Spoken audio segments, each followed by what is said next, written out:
السلام علیکم ورحمۃ اللہ وبرکاتہ۔ عزیزان گرامی، میرے مسلمان بھائی اور بہنوں، آپ سب خیریت سے ہوں گے۔ جہاں کہیں بھی ہو، ہم سب کو اللہ پاک اپنے امان میں خیر و عافیت کے ساتھ رکھے اور اپنی رحمتیں امت مسلمہ کے اوپر نازل فرماتے رہیں۔ میرے عزیز غیور مسلمانوں،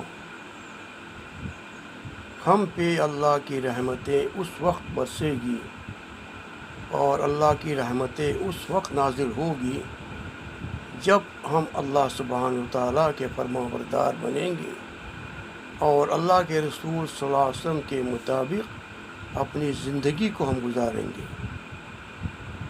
کوئی بھی کام ہو، شادی بیاہ کا کام ہو، کوئی بھی کام ہو، تو ہم طریقہ اللہ کے رسول صلی اللہ علیہ وسلم کا اختیار کریں گے اور فرمان الہی کے مطابق کریں گے تو اللہ کی رحمتیں اپنی مومن بندوں کے پر اللہ سبحانہ وتعالیٰ بے شک اتارتا ہے۔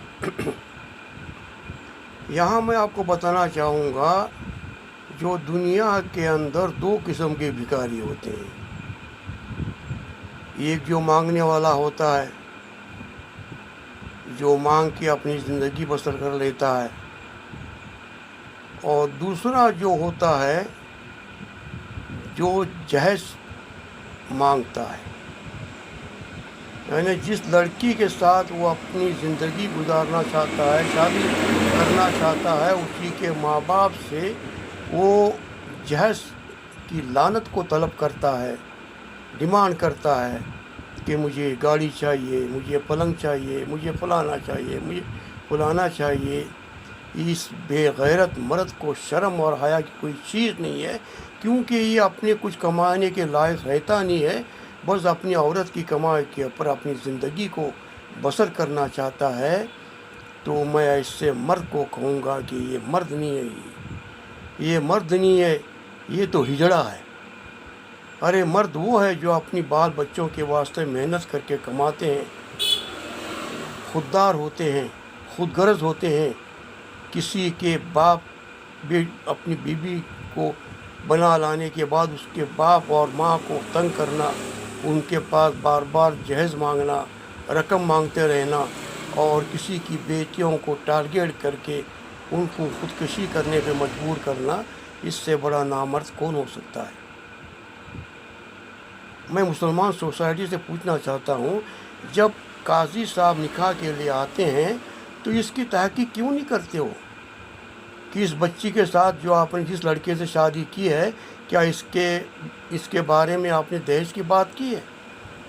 حتیٰ کہ حالانکہ اسلام میں دہیج کی کوئی بات ہی نہیں ہے۔ آپ اپنی بیوی کے باپ سے، جو اپنی ہونے والی جو بیوی ہے، اس سے اور اس کے ماں باپ سے آپ ایک پیسہ بھی طلب نہیں کر سکتے۔ آپ کو شرم آنی چاہیے، آپ کو ڈوب کے مر جانا چاہیے۔ آدمی کو ہے نا اپنی محنت کر کے اپنی بال بچوں کو تو پالنا چاہیے، اسی میں خیر و برکت رہتا ہے۔ جب آدمی محنت مزدوری مشقت کر کے خون پسینہ بہا کے جو اپنی بیوی بچوں کو پالتا ہے، تو ایک ایک دانے کے اندر، ایک ایک جو لقمے کے اندر اللہ سبحانہ تعالیٰ اس میں اجر اور اس میں خیر اور ثواب رکھتا ہے۔ اور میں اپنی اکثر کہہ کے مسلمانوں سے کہوں گا کہ بھائی آپ اللہ پہ توکل ہو جائیں، اور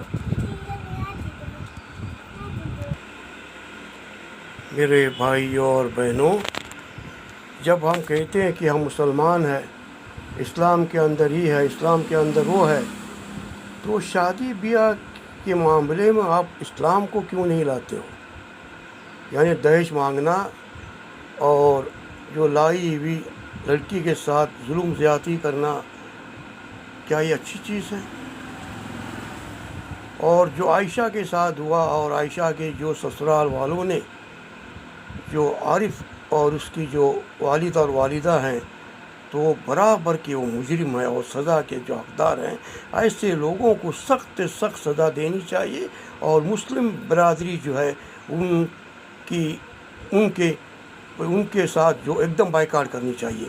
اور اسی کے بارے میں جو ایسے بارے میں جہیز کے بارے میں جتنے مسلمانوں کی بڑی بڑی تنظیمیں ہیں، جو بڑے بڑے مدرسے ہیں، جو بڑے بڑے ادارے ہیں اور علماء کرام ہیں، اس کے بارے میں سخت سے سخت جو ہے نا ان کے لیے قانون بنانا چاہیے. اور حکومت سے میں کہوں گا کہ حکومت سے کہوں گا کہ اس کے بارے میں حکومت بھی ایسے لوگوں کے اوپر سخت سے سخت جو قانون بنائے تاکہ دوسرا کوئی ایسا کرنے کی ہمت نہ کرے.